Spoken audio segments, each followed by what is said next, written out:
도피성에서 바라본 십자가 이 제목의 말씀을 전합니다. 차라리 어디 도망가버리면 어디 숨어버리고 싶다 이런 생각이 하나하나 들죠. 자식도 가정도 진짜 숨고 싶은 엄마들이 많았어요. 반대로 그 얘기 이제 설교한 거예요. 반대로 아빠들은 숨으면 안 됩니다. 별로 할 일이 없어서 숨으시면 안 되는데 아빠들도 또한 숨고 싶어요. 정말로 아무도 없는 곳에 피난처가 있으면 숨어버리고 싶다라는 생각이 들 때가 있어요.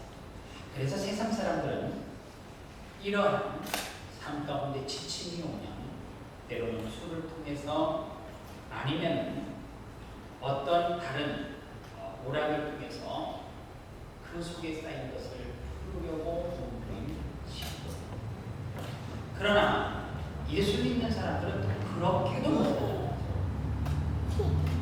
혹시 그렇게 하시는 분 계세요? 에이 모르겠는데 할 수 없어. 그런데 성경에서는 보니까 피난처가 있다라고 기록되어 있고 구약 성경에는 좀 더 나아가서 세상에 살아가면서 죄를 지은 사람인데 그 죄가 정당한 이유가 있을 때 피할 수 있는 도피성을 만들었어요. 그런데 성경을 잘 보시면 도피성을 만들 때 오늘 뒷부분은 지역 6곳에 도피성을 만들었는데 이것을 사람이 인위적으로 만들었다고 생각합니다. 그래서 누가 인위적으로 만들었을까? 거슬러 올라가 보니까 여호수아가 아닌가 아니면 모세가 아닌가 이렇게 생각합니다. 그러나 성경을 좀 더 자세히 보면 이 도피성은 사람이 만든 것이 아니라 하나님의 아이디어였습니다. 모세에게 명령하셨는데 여호수아가 가나안 땅을 정복하고 이스라엘 백성들에게 땅을 분배할 때에 하나님께서는 여호수아에게 모세에게 했던 말을 다시 한번 상기시켜 줍니다. 그래서 3절에 보시면 부지 중에 실수로 사람을 죽인 자들을 그리로 도망가게 하라. 이는 너희를 위하여 피배 보호복자를 피할 것이니라. 지금 누가 하신 말씀이에요? 하나님께서 여호수아에게 모세에게 했던 말을 다시 좀 상기시켜서 가나안 땅에 들어가는 사람은 누구라고요? 여호수아니까 여호수아에게 모세에게 했던 말을 상기시키면서 이러한 사람을 그곳을 만들어서 생명을 유지하고 살 수 있도록 해주라 그렇게 했습니다. 그런데 이 도피성이 신약으로 오면 뭐의 예표냐 하면 십자가의 예표예요. 즉 예표론 이렇게 신학적인 용어로도 말을 해요. 미리 예수 그리스도의 십자가를 이야기하기 전에 그 전에 도피성을 통하여서 예수 그리스도의 십자가를 미리 예고하는 편 영화를 볼 때 거의 다 만들어졌어요. 그죠? 그런데 이 영화가 개봉이 안 됐어요. 그래서 그 영화를 어떻게 해요? 다른 본 영화를 방영할 때에 미리 예고하는 예고편이었어요. 즉 도피성은 예수 그리스도의 십자가 사건이 있을 건데 그 십자가 사건을 예고로 보여주는 사건이다 이렇게 보시면 돼요. 그런데 이 도피성은 여러분들이 아는 성경 그대로 부지 중에 살인을 한다. 즉 도끼질을 열심히 하는데 도끼자루가 빠져가지고 앞에 있는 사람 이렇게 해를 가했던 사람이 본의 아니게 죽었어요. 고의적인 살인이 아니잖아요. 부지 중에 살인한 사람 그렇게 이야기를 합니다. 이런 사례들을 쭉 들면서 이러한 사람들을 피할 길을 주는데 도피성은 그렇게 실수를 범한 사람들이 어디든지 도망갈 수 있도록 사람들이 사는 가운데 이렇게 놓다 보니까 최소 그 도피성에는 하루 안에 숨어서 피할 수 있는 거리에다 지었고 그리고 그 도피성은 이 도로 표지판의 표지처럼 잘 이렇게 안내를 해나갔다고 봅니다. 그러니까 마치 찾기 어려운 규칙에다 이렇게 만들어 놓은 것이 아니에요. 그런데 이 도피성에 들어간 사람들은 고의적으로 살인한 사람은 들어갈 수가 없어요. 그런데 부지 중에 살인한 사람이 들어가는데 이 도피성에서 나올 수 있는 방법은 하나밖에 없어요. 어떻게 나올 수 있느냐? 대제사장이 죽으면 나올 수 있어요. 좀 이해가 안 돼요. 그러면 대제사장은 누구냐? 여러분들 대제사장을 조금 이해하시려고 하면 성막으로 가시면 성소와 지성소가 있어요. 성소에서는 누구나 들어갈 수 있어요. 그러나 지성소에는 1년에 한 차례씩 대제사장은 아랫단에 방울을 달고 들어갈 수 있어요. 들어갈 때는 향단을 들고 들어가게 돼 있어요. 향단은 성도들의 기도한 향기로 표현돼요. 이 성도들의 문제들을 모아서 향단에 담아서 지성소에 들어가서 방울 소리가 한동안 들리지 않으면 백성의 죄를 걸머쥐고 갔던 대제사장이 지성소 안에서 죽은 거예요. 그런데 그 죽음은 백성의 죄 때문에 죽은 것이 아니라 대제사장이 뭐 하지 않기 때문에요? 거룩하지 않기 때문에 죽는 거랍니다. 그러면 대제사장을 뭘로요? 끈으로 되어 있는 그것을 대지성소에는 누구나 들어갈 수 있는 것이 아니기 때문에 끌어내요. 그러니까 대제사장은 신약으로 오면 누구만이 이 역할을 감당할 수 있느냐 하면 중보자 되시는 예수 그리스도밖에 이 대제사장의 직분을 감당할 수 있는 사람이 없어요. 예수 그리스도가 죽지 않으면 우리는 구원받을 수 있어 없어요? 없어요. 대제사장이 죽지 않으면 부지 중에 살인을 했어요. 죄를 지었는데 내가 원치 않는 죄를 우리는 가지고 태어나. 그게 뭐예요? 원죄. 아담과 하와가 지은 죄. 이 죄는 누구만이 씻을 수 있어요? 대제사장 되시는 예수 그리스도가 죽음으로 우리의 죄를 사해요. 그런데 예수 그리스도께서 죽으셨어요. 그런데 예수 그리스도께서 죽으신 것을 믿는 우리가 어떻게 해요? 구원받을 수 있다. 그러니까 실질적으로 우리가 누구를 위해서 중보자는 될 수가 없어요. 그리고 하나님은 이 땅에 지금 현존하는 신약 시대에 중보자는 그 어떤 사람도 대리로 역할을 할 수가 없어요. 그거는 목사도 얘기합니다. 기도원 원장님도 여러분들을 대신할 수 없어요. 최고 신앙생활하면서 미련하고 바보가 누군 줄 아십니까? 저 기도 좀 한번 해줘보세요. 뭐라고 하십니까? 이거는 그 사람을 뭘로 세우는 거예요?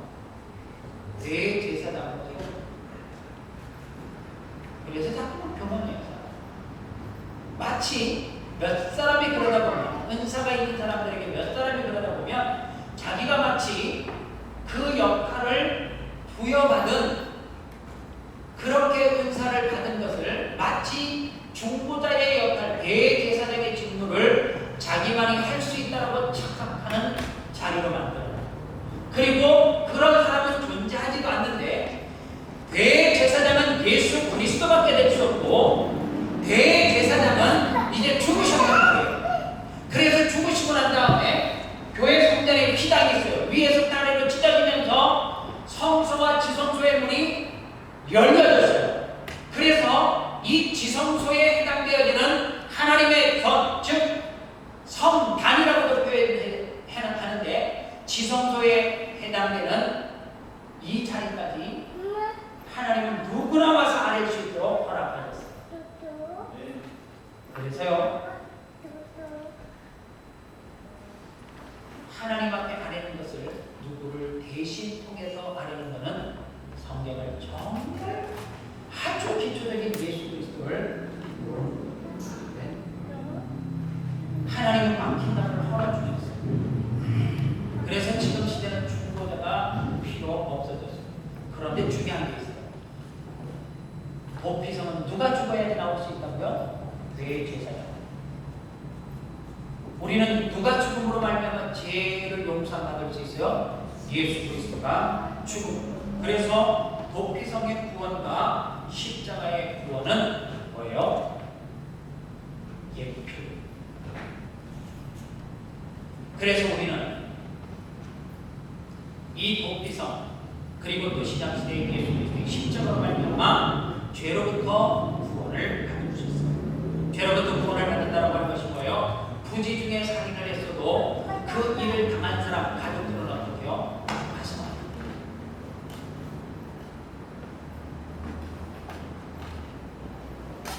저는 그거를 피부로 느껴봤어요. 어떻게 느껴봤냐? 저 같은 비슷한 사람, 저 형님이 5,8년 계획 방일의 목사님 박사학위를 받으시고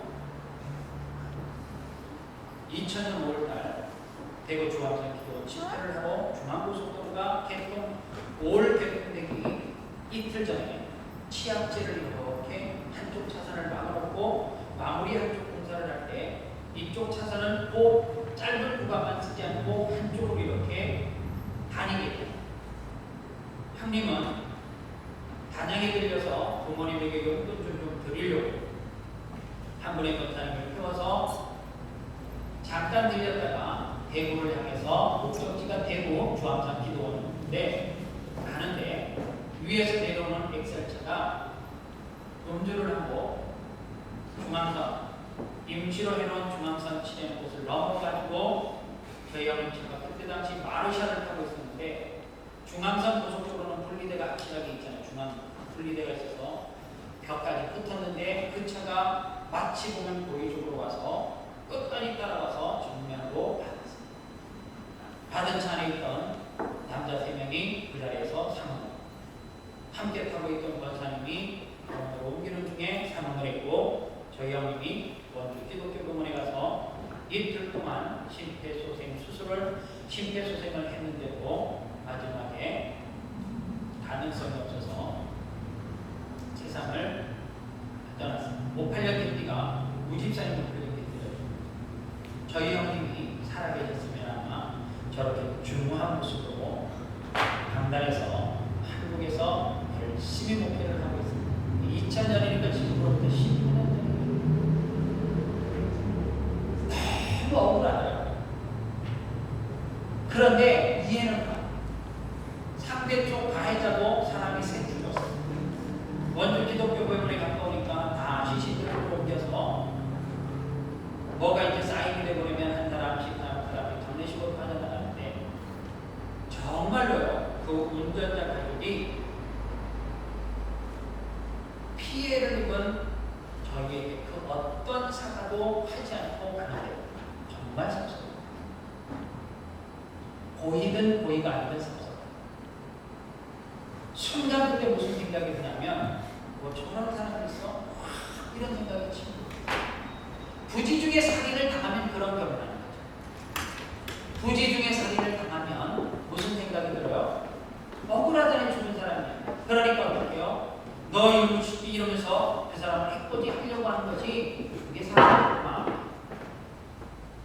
잘못했다라고 해서 그게 바뀌어지는 게 아니면 사람은 방식 그런 사람이 어떡해요? 도피성으로 급히 도망갑니다.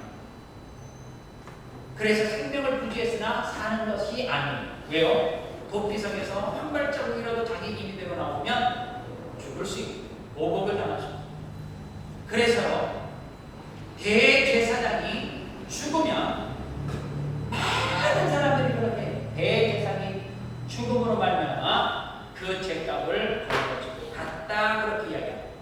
그래서 자유함은 우리가 죄가 있는데 우리가 자유함을 얻을 수 있는 방법은 딱 하나예요. 우리의 죄를 우리 스스로 씻을 수 있는 방법이 없어요. 두 가지 죄가 있는데 하나는 가능해요. 모범죄, 즉 자범죄는 가능해요. 하나님 내가 어제 도둑질을 했을 때 용서하여 주시옵소서 닷새는 안 그러겠습니다. 회개하면 가능해요. 이거는 내가 가능한데 하나 안 되는 게 있어요. 그거는 대신 죄값을 살아도 안 돼요. 어떠한 대가를 지불해도 안 되는 것이 뭐예요? 원죄라는 그 원죄는 대제사장 되시는 예수 그리스도께서 죽으셔야지 사망하셔야지만 구원을 얻을 수 있습니다. 그리고 도피성도 마찬가지고 예수 그리스도의 십자가도 고통이 됩니다. 예수님이 십자가상에서 그러잖아요. 할 수만 있으면 이 잔을 내게서 좀 옮겨달라.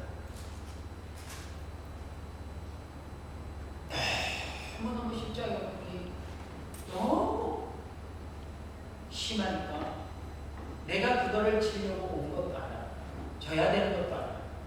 그게 뭐예요? 인성을 가진 예수님, 우리와 똑같은 성령을 가진 인성의 예수님입니다. 그러나 아버지의 뜻이 아니면 어떻게 하죠?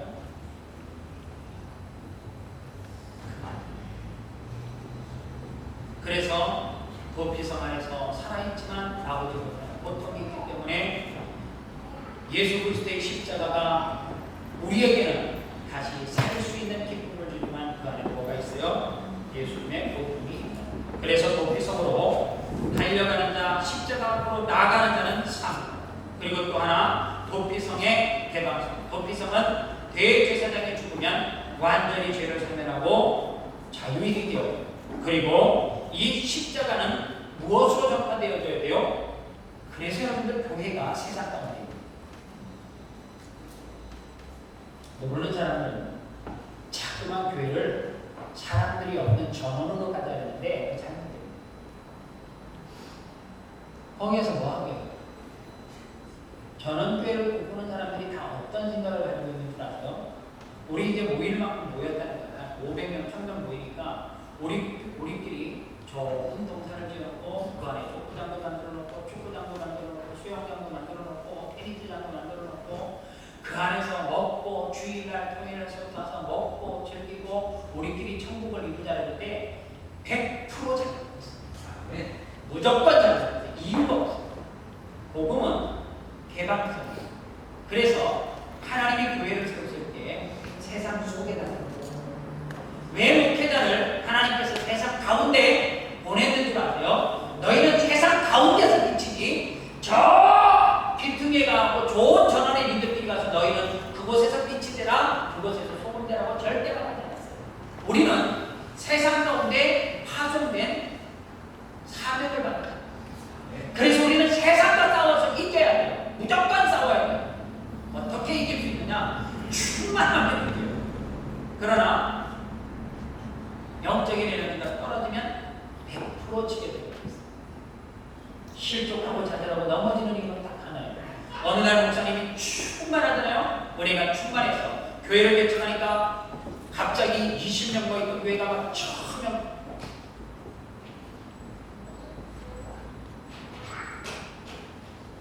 제가 아는 동네 목사가 지난주에 전북대학교 의대를 졸업했어요. 의사고시 합격을 해놓고 하나님의 도움을 받고 신학교를 갔어요. 신학교를 하는데 제가 전라도 광주가 그분이 원 고향이었어요. 그래서 항상 그분은 제 형님 나이도 많으니까 경보가 그러야 아주 그 사투리를 들으면 너무 무서워요. 저기 이야 저렇게 좋은 형님이 전라도에 사셨네 이런. 그런데 이분이 박현주 선교사님 몇 년 만에 몇 년이 만에 10여 년이 나왔죠. 처음으로 연락을 너무 반가워서 나는 그 형님이 정말 먹기 잘하시는 줄 알고 좋아요. 아, 나 정도 그래 똑같은 거야. 너무너무 그 신학교 때도 들었던 사람들이 해가지고 정이 많네. 형님은 그때 강주 간다는 거 같은데 어떻게 지내요? 혹시 살아오십니까? 난 지금 강제 안식년 중이야. 강제로 안식년 중이야. 뭐 이러면서 사투리. 그게 뭔 말이에요? 전도사 시절에 너무너무 훌륭하신 목사님이 있어서 총신신대원을 다니면서 주말마다 내려가서 목사님의 사역을 열심히 함께 동역을 했던 목사님이 20명으로 출발해서 5년 만에 전라도 광주에서 1000명을 배우는 교육을 시켰습니다. 전라도 지역에서 소문이 날 만큼 목사님이 인격이 훌륭하고 또 목사님이 풍성하고 아주 소문이 서울에서 1000명 모으는 것과 지방에서 1000명 모으는 것은 상당히 차이가 있습니다. 특히 지방에서 신앙생활하는 교회를 쉽게 옮기잖아요. 그래서 다시 신학교를 졸업하고 수원제일교회가 얼마나 멋있는 교회입니까? 수원제일교회에서 그 강대인 목사님과 친분이 있어서 서울에서 좀 목회를 근교에서 배우라고 한 5년 동안 그쪽으로 보냈어요. 그리고 다시 강대인 목사님 필요하셔서 목사가 되고 난 다음에 또 내려오라고 프로그램 내려간 지 3년 만에 내려가기 전에 그 4년 동안에 교회가 무슨 일이 있어서 갑자기 1000명 모임 출석하는 교회가 300명, 400명, 500명으로 줄었다. 그래서 3년 동안 열심히 사역하는 가운데 교회가 회복하는 가운데 목사님이 돈에 대해서 좀 심각하게 문제가 돼서 뭐 금액이 어마어마한 내가 평생 만들 수 없는 금액에 문제가 되게 하고 교인들은 한 150명, 200명으로 남고 교인들이 다 제가 그렇게 기도했어요. 1000명 모일 때 훌륭한 그 목사님이 아닌 게 아니고 그 목사님이 맞아요. 똑같은 목사님이 맞는데 제가 지난 주 수요일날 설교할 때 똑같은 이야기 했어요. 하나님의 은혜의 공급은 과거에 있었다고 지금 절대 있는 게 아니고 과거의 믿음이 천년 때의 믿음이 지금도 그대로 있는 것을 생각하면 거룩한 착각이고 믿음의 이 수로는 지금도 계속해서 흘러가지 않으면 막혀있으면 나는 그 막힌 수로 끝에서 쩍쩍 갈라지는 땅과 같은 거예요. 총각 때, 처녀 때, 젊은 집사 때 아무리 내가 은혜를 받아가지고 과거에 내가 울어먹어도 지금 이야기하는 거 보면 믿음이 있다 없다는 것을 이유는 많아요. 은혜를 지금 받지 못하기 때문에 그래도 믿음이 흘러가는 내가 뭐라 했어요? 믿음이 뭐라 했어요? 액체라 했어요? 고체라 했어요? 믿음은 흘러가는 액체, 물 같은 거예요. 믿음이 과거에 한 번 흘렀다 해서 그게 계속 흐를 거라고 생각하면 착각이에요. 믿음은 고체, 액체. 지금도 흘러야 돼. 공급받아야 돼. 옛날에 있었던 그 믿음 딱 수로가 막혔는데 그것도 지금 다 내 믿음이라고 생각을 해가지고 나 믿음이 있다? 아니에요. 목사도 믿음이 없을 수 있고요. 장로님도 믿음이 없을 수 있어요. 뭐 하지 못하면 은혜의 공급과 믿음의 그 물줄기가 지금도 흘러가지 않으면 여러분들 그거 아십니까? 평신도보다 못한 목사 들어보셨죠? 평신도보다 못한 자 권사님이면 항상 믿음이 충만한 건 아니에요. 권사라고 하는 목사라고 하는 직분 자체가 믿음을 말하지는 않습니다. 장로님 그 자체가 장로니까 믿음이 충만한 건 아니에요. 어떻게 목사님이 저런 일을 하실 수 있어요. 저도 있어요. 사람이 변질된 게 아니에요. 이게 사람들은 자꾸 저 사람 변했어. 우리 목사님 변했네. 장로님 변했네. 아니요. 그 사람이 변해봤자 거기에서 거기는 얼마나 변해요. 비슷해. 근데 뭐가요? 믿음의 공급이 계속해서 은혜가 흘러가지 않으니까 어떻게 해요? 행동이 말씀이 변하는 거죠. 그래서요. 찬양도 설교도 기도도 하면 시켜보면 평소에 그 영성이 늘어납니다. 이거 은혜가 있는 사람은 제가 전도사 시절에 기타를 막 치고 민재가 몇 살? 23인가 본 것 같아요. 24? 네. 저때 이제 교육 교사하면서 기타를 막 이렇게 치면서 이제 찬양을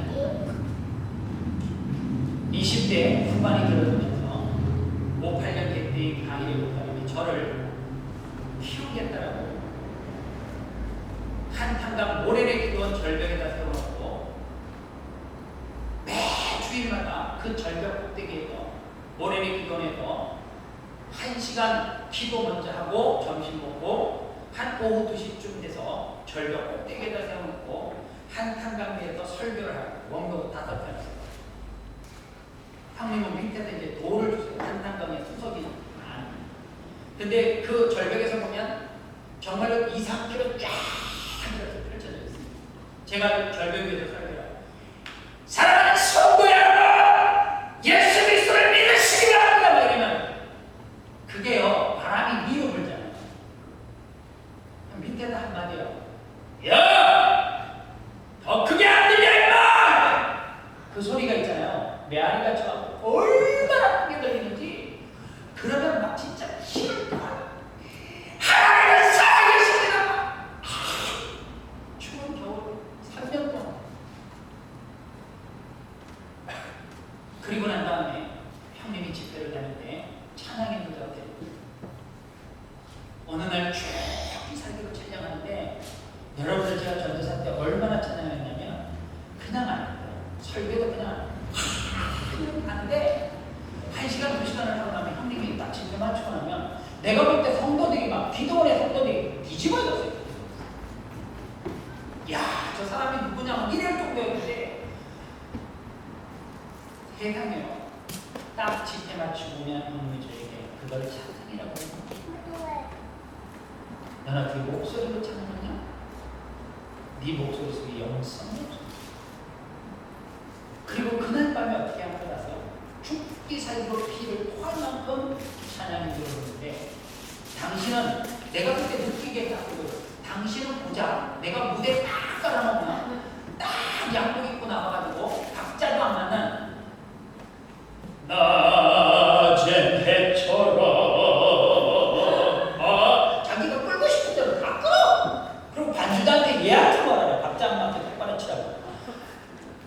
그런데 신기하게 내가 1시간 뛰면서 막 블레블레 부르는데 딱 설교할 때 목사님이 딱 나와서 찬양을 하잖아요. 내가 볼 때 그거 엉터리거든. 박자, 음정 다 내가 호흡으로 그랬대. 저거는 박자, 음정을 용사이죠. 개무시하는 호흡으로 무시하는 말이 돼. 근데 성도들은요, 그거를 따라보면서 눈물을 나한테 네가 열복하는 마냐. 내 한복의 성도들을 울고 눈물 쏟아내는 내 영성이라고. 그날 밤에 성령으로 쫓겨버려가지고 2시간 기도하고, 그 다음날 목이 잠겨가지고 소리를 잡는데 예수 다 이렇게 찬양하고. 그러면요, 딱 찬양이 들어가면 어제보다 확실히 영성이 있네.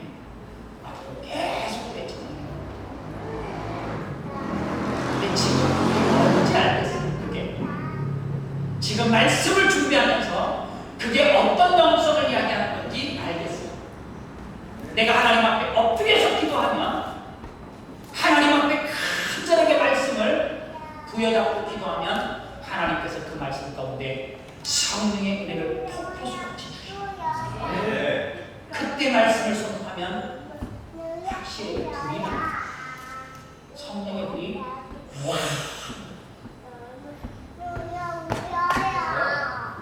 은혜는 목사도 공급 안 받으면 사람이 바뀌는 것이 아니라 은혜가 중단되니까 믿음의 줄기가 보이지 않으니까 이번 한 동안 굳어져 있는 믿음의 고체를 액체로 바꾸는 기도가 되시다. 이번 고난 주간 동안 메말랐던 은혜의 그 탕비가 머리부터 발끝까지 시원하게 적시는 은혜가 있기를 주님의 이름으로 축원합니다. 기도하겠습니다. 하나님 감사합니다.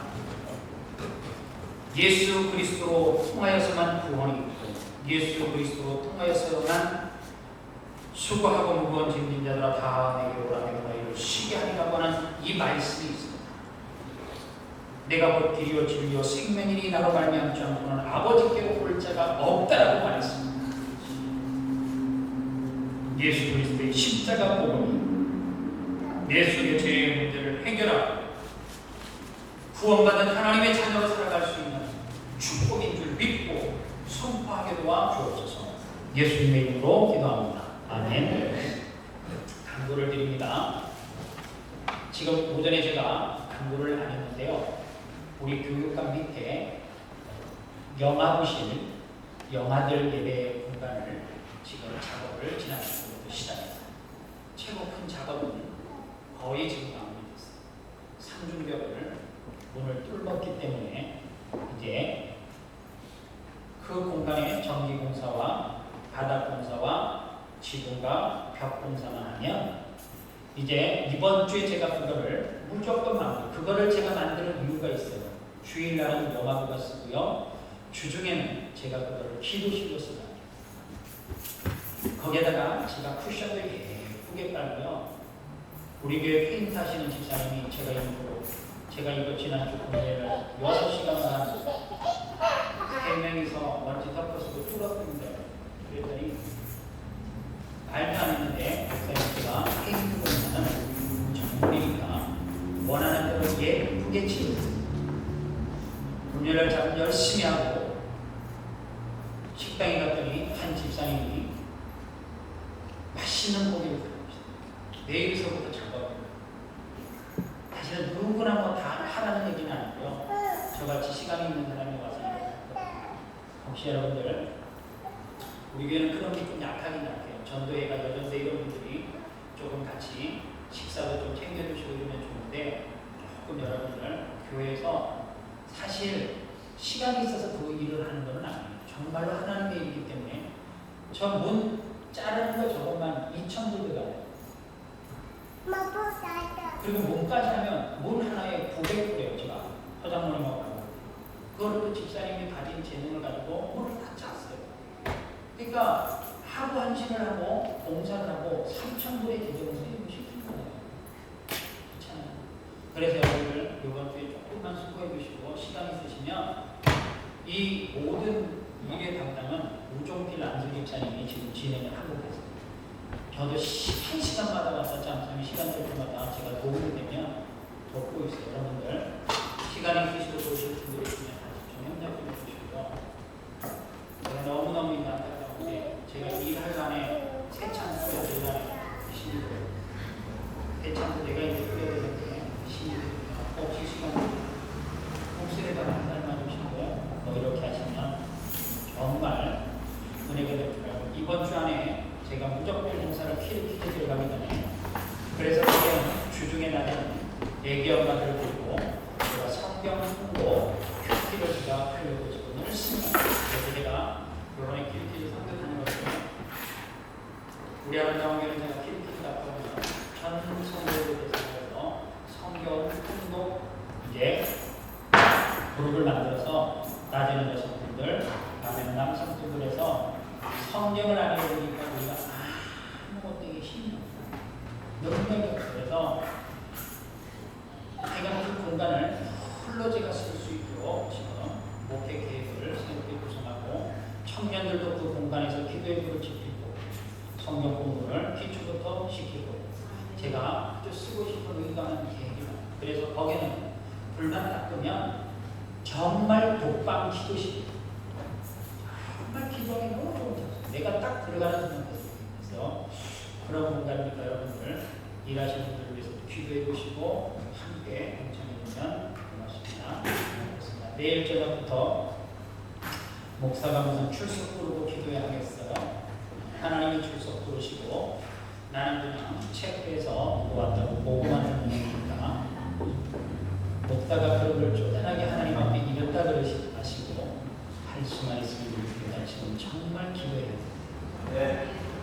열심히 나와서 내일부터 사람들은 열심히 말씀드리기 위해서 말씀 선포하고 기도해야 합니다. 차량이 필요하시면 저에게 무조건 전화 주시면 픽업 다 해드리고 가실 때 다 픽업. 새벽 예배는 한 주간 특별히 드리고 대주에서 없습니다. 주님의 아버지 기도를 마치고 당회원들은 잠시만 모이겠습니다. 하늘에 계신 우리 아버지여 이름으로 기도를 받으시고 나라의 마음이시며 부산 데서 되시는 것이 인사를 주시고 오늘날 우리 기도를 나누시는 것이고 이거 우리에게 죄질을 사는 것이고 우리들에게 사랑해 주시고 이를 신뢰하는 것이고 감사하셔 되게 내가 시간을 함께 사랑합니다. 아멘. 감사합니다. 일어나셨습니다. 오후 예배 말씀을 준비하고 진심으로 사랑합니다.